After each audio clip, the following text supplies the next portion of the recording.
엄마, 빨리 여기에 도장 찍으세요. 이 집은 이제 제가 관리할게요. 안 돼, 이대로. 내 저놈을 빼앗길 수 없어.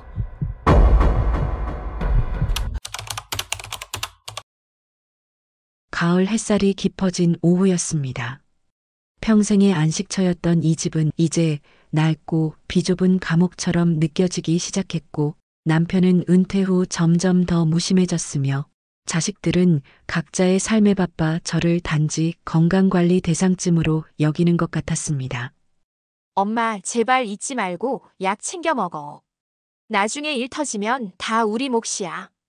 우리가 얼마나 바쁜데. 약 먹는 기계 취급이군. 딸아, 내가 태어났을 때 내가 얼마나 기뻐했는지 아니? 그날 저녁 저는 방에서 뜨개질을 하며 쉬고 있었는데 거실에서 나누는 아들 내외의 대화가 얇은 벽을 뚫고 제 귀에 또렷이 들려왔습니다. 아들의 목소리는 조심스러웠지만 며느리의 목소리는 단호하고 계산적이었습니다. 어머니 건강이 많이 안 좋아 보이시는데 장기 간병 보험을 새로 알아볼까 해. 우리가 부담해야 할 것 같아서. 무슨 소리예요? 아버님이 옛날에 들어놓으신 거에게 치매 보험 있잖아요. 그거 터지면 우리 돈은 안 나가요. 그냥 기다리면 돼요. 그래도 그렇지 어머니가 들으시면. 무슨 걱정이에요? 어차피 귀도 어두우신데. 그리고 솔직히 말해서 간병비가 만만치 않잖아요.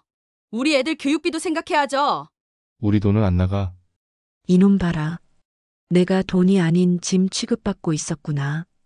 그 순간 제 손에서 뜨개질 바늘이 떨어졌습니다.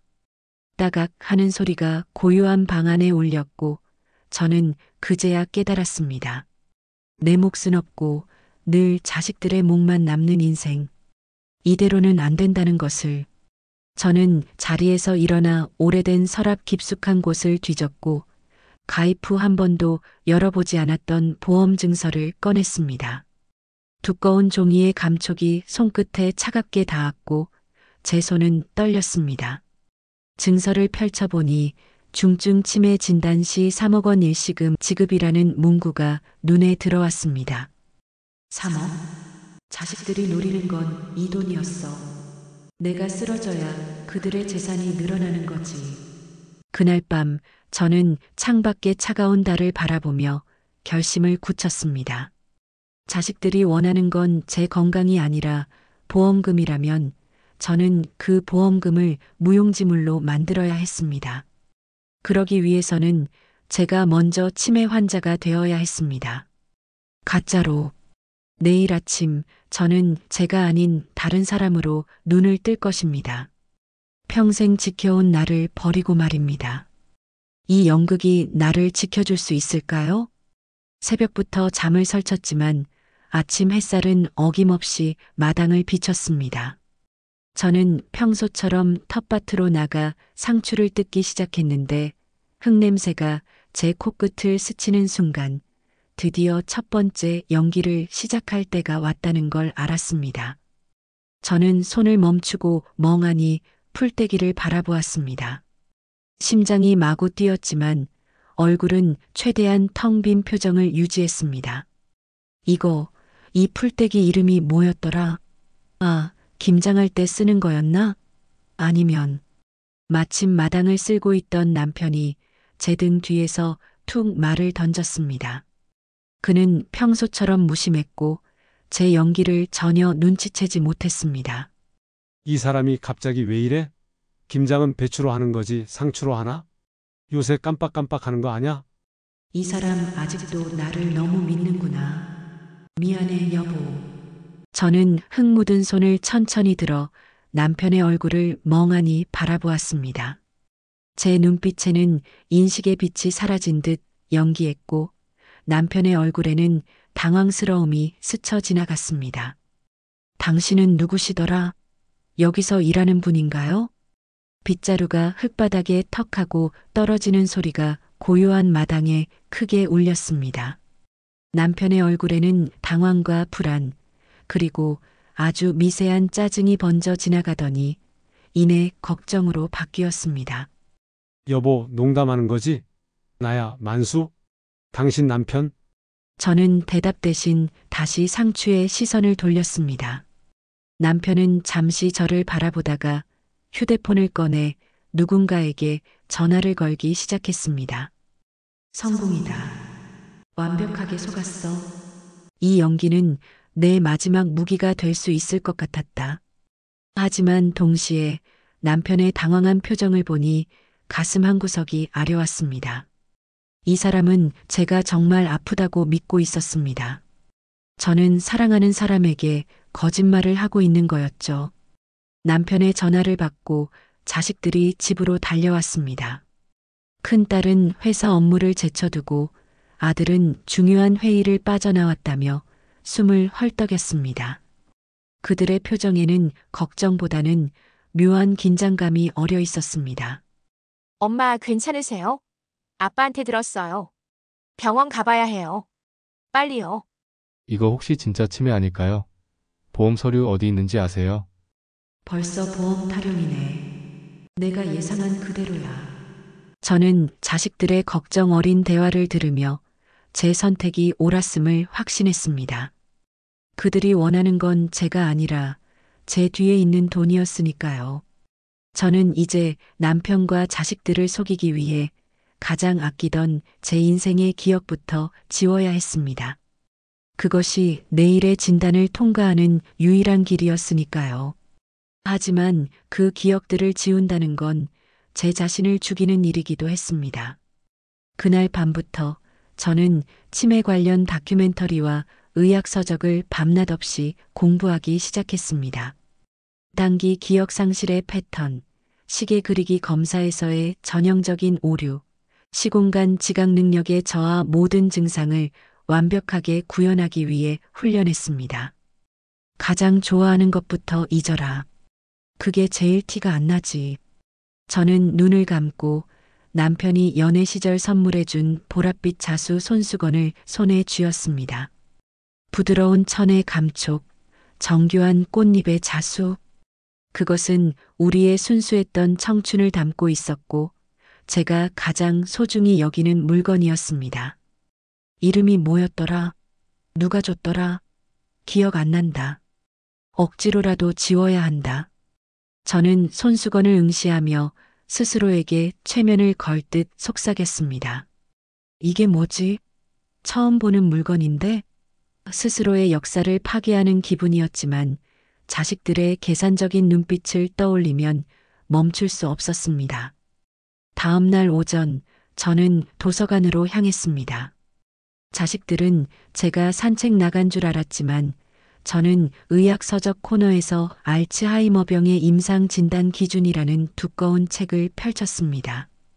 MMSE 검사에서 24점 이하면 치매로 진단된다는 것, 시계 그리기에서 숫자, 배치를 엉망으로 해야 한다는 것, 최근 일을 기억하지 못하는 것처럼 보여야 한다는 것 모든 정보를 노트에 빼곡히 적어 내려갔습니다. 완벽하게 준비하자. 의사도 속일 수 있을 만큼. 집으로 돌아온 저는 방문을 잠그고 거울 앞에 섰습니다. 이게 뭐였더라? 여기가 어디지? 텅 빈 눈빛, 초점 없는 시선, 느린 반응 속도 수없이 반복해서 연습했습니다. 그렇게 며칠을 준비한 끝에 저는 가장 극적인 장면을 위한 대본을 완성했습니다. 주말 저녁 자식들이 모두 모인 식사 자리가 저의 첫 번째 무대가 되었습니다. 큰딸이 제가 좋아하는 잡채를 만들어 왔고 아들 내외는 과일을 준비해 왔습니다. 겉으로는 다정한 가족 저녁이었지만 공기는 묘하게 긴장되어 있었습니다. 모두가 제 상태를 관찰하고 있다는 걸 느낄 수 있었습니다. 엄마, 이거 엄마 좋아하시는 잡채예요. 맛있게 드세요. 저는 젓가락을 들고 잡채를 입에 넣었는데 순간 연기를 시작하기로 했습니다. 젓가락을 멈추고 접시를 멍하니 바라봤습니다. 이게 뭐였더라? 예전에 먹어본 것 같은데. 식탁 위로 정적이 흘렀습니다. 자식들은 서로의 얼굴을 바라보며 놀란 표정을 지었고 남편은 숟가락을 놓고 제 손을 잡았습니다. 여보, 이거 당신이 평생 좋아하던 잡채잖아? 우리 결혼식 때도 이거 먹었다고 늘 말하던 사람이 미안해, 여보. 조금만 더 참아줘. 결혼식? 우리 결혼식이 언제였더라? 이거 진짜 심각한 거 아니에요. 결혼 날짜도 모르시면 병원 예약 빨리 잡아야 할 것 같은데요. 어머니 정말 괜찮으세요? 저는 대답 대신 다시 잡채를 집어드는 척하며 속으로 숨을 깊이 들이마셨습니다. 완벽했습니다. 자식들은 제 연기에 완전히 속아 넘어갔고 이제 병원 진단만 남았습니다. 저는 완벽한 연기 대본을 완성했지만 그날 밤 제 계획을 뒤흔들 예상치 못한 변수가 찾아왔습니다. 그것은 바로 남편의 의심이었습니다. 진단을 하루 앞둔 밤이었습니다. 저는 거울 앞에서 텅 빈 눈빛을 연습했습니다. 심장이 두근거렸고 손바닥에는 식은땀이 맺혔습니다. 내일이면 모든 게 결정됩니다. 내일만 넘기면 돼. 완벽하게 해내자. 그때 방문이 살짝 열리고 남편이 조용히 들어섰습니다. 평소라면 먼저 노크를 하는 사람인데 오늘은 그냥 들어왔습니다. 그의 얼굴에는 깊은 걱정과 무언가 더 복잡한 감정이 섞여 있었습니다. 영자 씨, 여보, 그는 평소에는 절대 하지 않던 다정한 호칭으로 저를 불렀습니다. 저는 거울에서 눈을 떼고 천천히 그를 바라보았는데 그의 눈빛은 불안했지만 제 손을 꽉 잡는 힘에는 무언가를 확인하려는 절박함이 느껴졌습니다. 나 당신 남편 만수 맞지? 당신 나 기억하지? 이 사람이 설마 눈치챈 건가? 아니야, 그럴 리 없어. 저는 텅 빈 눈빛으로 그를 응시할 뿐 대답을 피했습니다. 남편은 제 침묵에 당황한 듯 얼굴을 제게 더 가까이 내밀며 다급하게 속삭였습니다.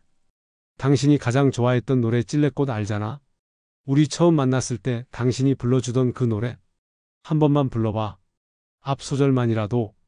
그 순간 제 머릿속에 오래된 기억이 파도처럼 밀려왔습니다.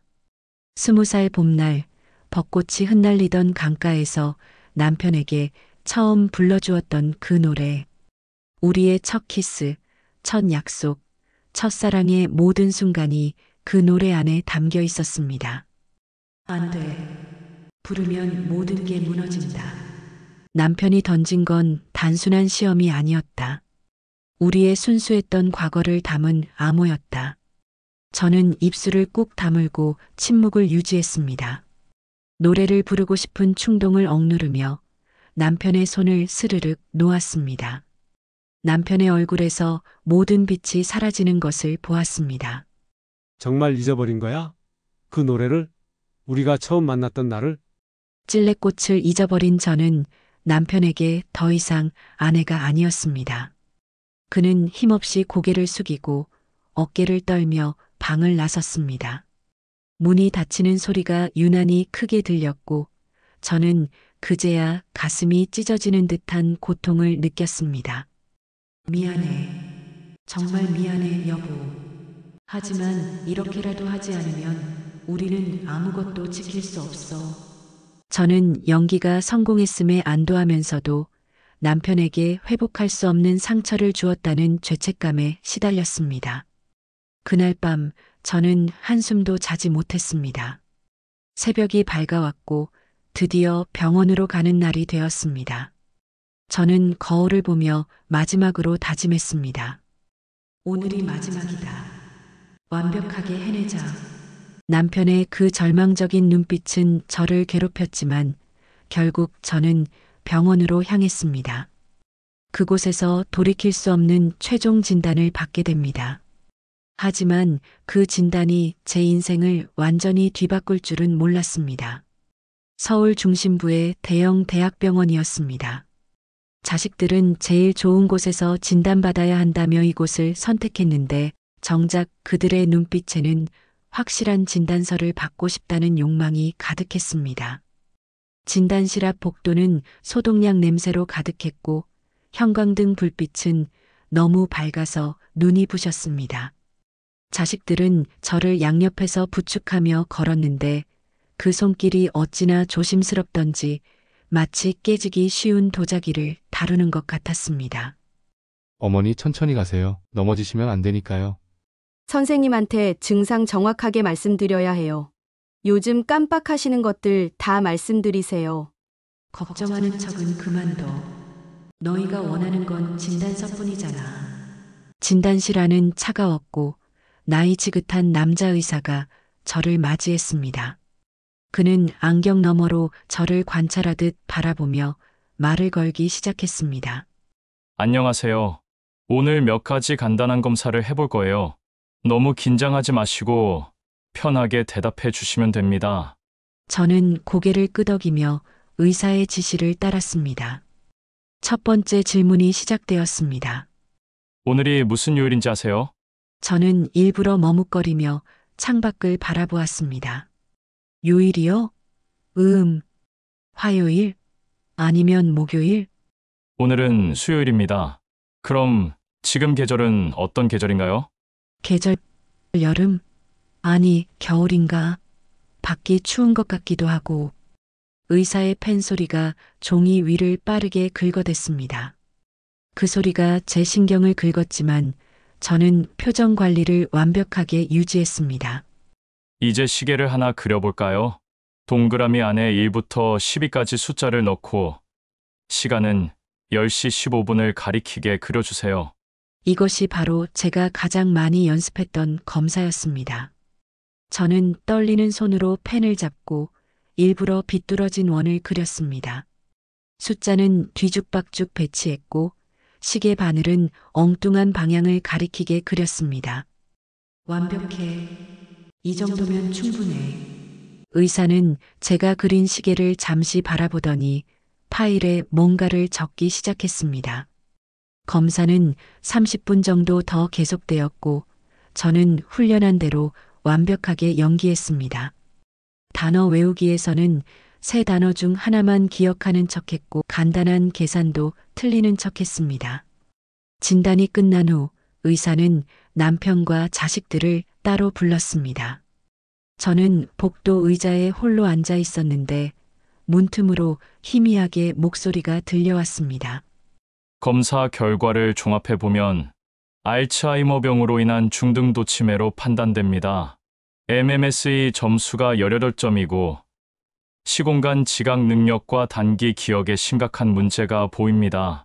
진단서 발급해 드리겠습니다. 문틈으로 자식들의 희미한 목소리가 들려왔습니다. 그들의 목소리에는 슬픔 대신 기묘한 안도감과 기대감이 가득했습니다. 우와, 그럼 보험금은 언제쯤 나와요? 진단서 나오면 바로 청구하자. 간병인 비용도 거기서 해결하고. 집도 정리해야 하는데. 이놈들, 이제 내가 돈을 가져오는 존재가 된 거야. 슬픔은 없고 오직 계산만 있네. 진단서에 도장이 찍히는 쾅 하는 소리가 제 귓가에 울렸습니다. 그 순간 저는 공식적으로 중등도 치매 환자가 되었습니다. 하지만 이상하게도 제 마음은 무겁지 않았습니다. 오히려 후련했습니다. 이제 시작이다. 이 진단서로 내가 원하는 걸 지킬 수 있어. 병원을 나서는 순간부터 자식들의 태도가 180도 달라졌습니다. 그들은 저를 극도로 조심스럽고 친절하게 대하기 시작했습니다. 큰딸은 제 가방을 들어주었고 며느리는 계단을 내려갈 때마다 제 팔을 잡았으며 아들은 차 문을 직접 열어주었습니다. 어머니, 저희가 모시고 살아야 할 것 같아요. 혼자 계시면 위험하시잖아요. 맞아요, 엄마. 우리가 다 알아서 할게요. 걱정 마세요. 이 가면들 완벽하네. 보험금이 나오기 전까지는 계속 이렇겠지. 자식들의 달콤한 친절은 오래가지 못했습니다. 보험금이 지급되자마자 그들은 저의 마지막 보루인 집에 눈독을 들이기 시작했습니다. 그리고 저는 제가 얼마나 큰 실수를 저질렀는지 깨닫게 됩니다. 보험금이 지급된 후 집안은 급격하게 변했습니다. 자식들은 저를 위한다며 비싼 가습기와 공기청정기를 사다 놓았고 온갖 건강식품과 영양제를 쌓아두었습니다. 겉으로는 효심 가득한 자식들이었지만 저는 알고 있었습니다. 이 모든 게 연극이라는 것을. 엄마, 이거 뇌 건강에 좋대요. 매일 드셔야 해요. 제가 챙겨드릴게요. 그들이 사다 준 새 가습기에서 나는 허브향이 저를 질식시킬 듯 부담스러웠습니다. 하지만 진짜 문제는 그들이 제 앞에서 아무렇지 않게 나누는 대화였습니다. 어느 날 저녁, 저는 방에서 쉬고 있었는데 거실에서 들려오는 자식들의 대화가 제 심장을 얼어붙게 만들었습니다. 그들은 제가 듣지 못한다고 생각했지만 저는 모든 단어를 또렷하게 들을 수 있었습니다. 어머님 집은 이제 정리해서 저희가 관리하는 게 낫지 않을까요? 치매 환자 명의로 두면 나중에 문제 생겨요. 금매로 빨리 처리하는 게. 그래도 어머니가 평생 사신 집인데 그냥 처분하는 건. 여보, 현실적으로 생각해요. 어머니 요양원 가시면 간병비가 한 달에 400만 원이에요. 그 돈 어디서 나와요? 집 팔아서 마련해야죠. 무슨 소리야? 집은 내가 관리해야지. 큰딸로서 책임감이 있다고. 어차피 너는 결혼해서 나갔잖아. 누나야말로 무슨 소리야. 아들인 내가 당연히 관리해야지. 이 집은 내 영혼이 담긴 곳이다.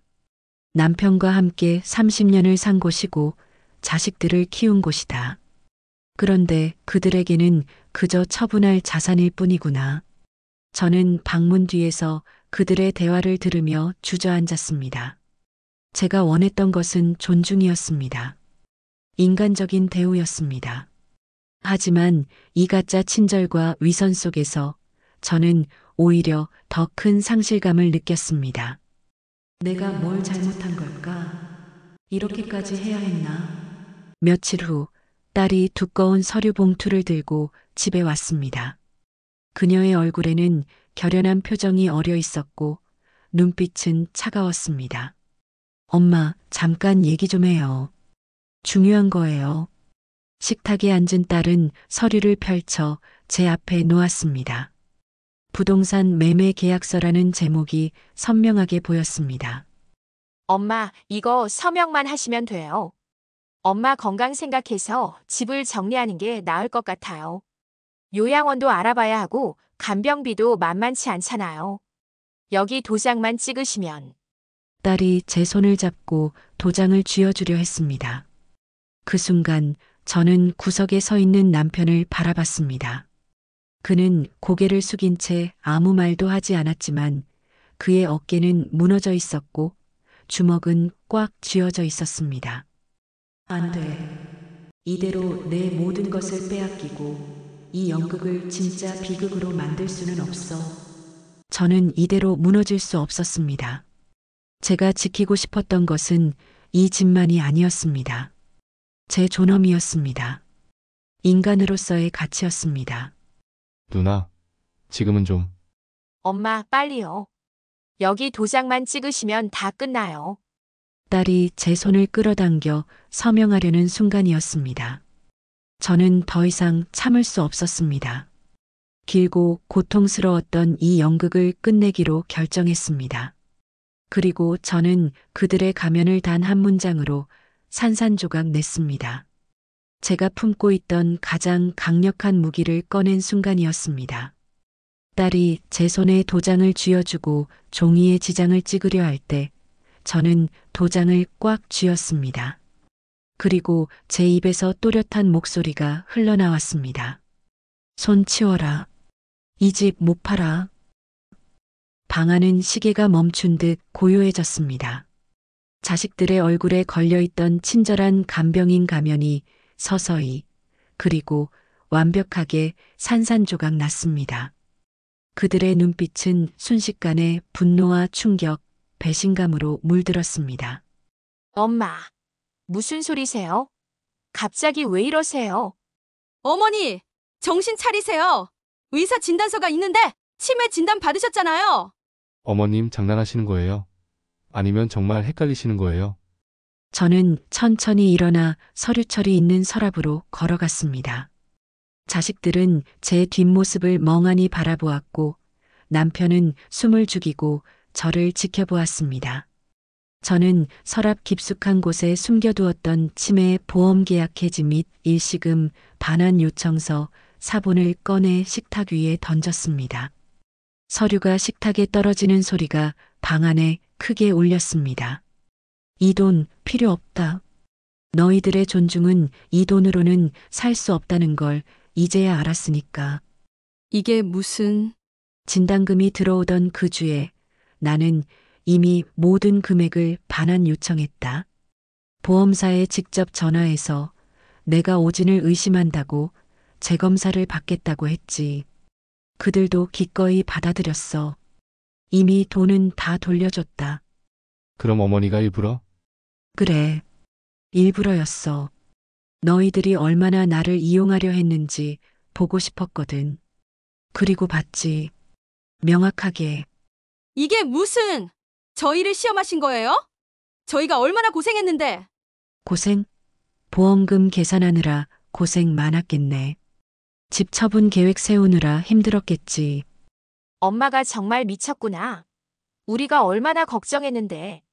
어떻게 이럴 수가 있어요? 걱정? 너희들 입에서 나온 유일한 단어는 보험금과 집 처분이었어. 나는 한 번도 너희들 대화에서 엄마라는 단어를 진심으로 들어본 적이 없다. 자식들은 격분하여 소리쳤지만 저는 미동도 하지 않았습니다. 저는 마지막 선언을 했습니다. 이 집은 내 이름으로 남길 거다. 그리고 내가 죽으면 이 집은 사회에 기부할 거야. 너희들은 아무것도 받지 못할 거다. 그 순간 자식들의 얼굴에서 모든 색이 사라졌습니다. 저는 통쾌함과 동시에 가슴 깊은 곳에서 올라오는 공허함을 느꼈습니다. 승리의 쾌감 뒤에 찾아온 건 깊은 슬픔이었습니다. 이겼다. 하지만 왜 이렇게 공허한 걸까? 모든 것을 해결한 후 저는 구석에 서 있던 남편을 바라보았습니다. 그는 눈물을 글썽이며 저를 바라봤는데 그의 표정은 분노가 아닌 안도와 회한이 섞여 있었습니다. 그 순간 남편이 제게 다가와 조용히 속삭였습니다. 그 속삭임은 저를 다시 절망의 나락으로 떨어뜨렸습니다. 남편의 입에서 나온 한 문장은 제가 예상하지 못한 것이었습니다. 나 진작에 알고 있었어? 그 말은 저의 모든 계획과 고통을 완전히 다른 의미로 바꿔놓았습니다. 자식들은 아무 말 없이 짐을 챙겨 집을 나갔습니다. 큰딸은 마지막까지 저를 노려보았고 아들은 고개를 숙인 채 현관을 나섰으며 며느리는 두고 보자는 표정으로 저를 흘겨봤습니다. 문이 닫히는 소리가 유난히 크게 들렸고 그 후 집은 다시 평화로웠습니다. 끝났다. 드디어 끝났어. 하지만 집은 평화로웠지만 텅 빈 공간만큼이나 제 마음도 텅 비어버렸습니다. 승리했지만 기쁘지 않았고 자유로워졌지만 외로웠습니다. 그날 밤 남편이 조용히 제 옆에 앉아 손을 잡았습니다. 그의 손은 따뜻했고 오랜만에 느껴보는 온기였습니다. 영자 씨, 당신 연기 나 진작에 알았어? 제 심장이 멈춘 것 같았습니다. 남편의 고백은 예상치 못한 것이었고 저는 그를 똑바로 쳐다볼 수 없었습니다. 당신이 찔레꽃을 잊었다고 했을 때 나는 바로 알았어. 당신은 세상 모든 걸 잊어도 그 노래만은 절대 잊을 수 없는 사람인 걸 아니까?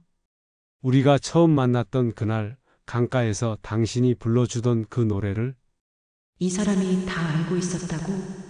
그럼 왜 아무 말도 안 했어요? 왜 날 혼자 두고?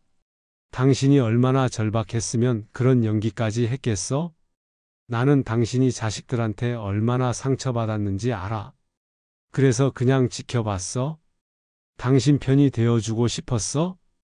눈물이 왈칵 쏟아졌습니다. 그동안 참았던 모든 감정이 한꺼번에 터져나왔고 저는 남편의 품에서 한참을 흐느꼈습니다. 제가 얼마나 외로웠는지, 얼마나 무서웠는지 이 사람은 모두 알고 있었습니다. 여보 미안해. 정말 미안해요. 당신한테 거짓말하고 상처 주고 괜찮아? 이제 다 끝났잖아. 우리 다시 시작하면 돼. 저는 눈물을 닦고 남편을 바라보았습니다. 그리고 입 밖으로 꺼내기 두려웠던 고백을 했습니다. 여보, 그런데 오늘 낮에 나 정말로 내가 몇 살이었는지 순간적으로 기억이 안 났어. 진짜로. 남편의 표정이 순간 굳어졌지만 이내 부드러운 미소를 지었습니다. 그는 저를 더 꽉 안아주었습니다. 괜찮아? 그럴 수도 있지. 나이 들면 다들 그래. 중요한 건 우리가 함께 있다는 거야. 연기가 끝난 줄 알았는데 진짜가 시작되는 걸까? 남편은 아무 말 없이 제 머리를 쓰다듬으며 조용히 찔레꽃을 불렀습니다. 그의 목소리는 떨렸지만 따뜻했습니다. 다행이다. 찔레꽃은 잊지 않았다. 이 노래만 있으면 난 괜찮을 거야. 저는 남편의 노래를 들으며 눈을 감았습니다. 가짜 치매로 찾은 존엄은 한순간의 연극이었지만 남편의 잊혀지지 않은 사랑은 영원했습니다. 이제는 정말 나로 살 차례였습니다. 가면을 벗고 있는 그대로의 모습으로 사랑하는 사람과 함께 다가올 진짜 치매의 계절을 맞이할 것입니다. 두렵지만 혼자가 아니니까요. 그날 밤 저는 비로소 제가 잃어버릴 수 없는 단 하나의 기억을 확인했습니다. 남편의 곁에서 떳떳한 아내로 살았던 나의 역사였습니다. 그리고 그 역사는 아직 끝나지 않았습니다. 자식들이 원했던 건 제 건강이 아니라 돈이었습니다. 하지만 남편이 원했던 건 그저 제 곁에 있는 것이었습니다. 저는 가짜 치매로 진짜 사랑을 확인했고 이제 진짜 치매가 찾아와도 두렵지 않습니다. 왜냐하면 저는 혼자가 아니니까요. 우리는 함께 늙어가고 함께 잊어갈 것입니다. 하지만 단 하나 찔레꽃의 기억만은 영원히 간직할 것입니다.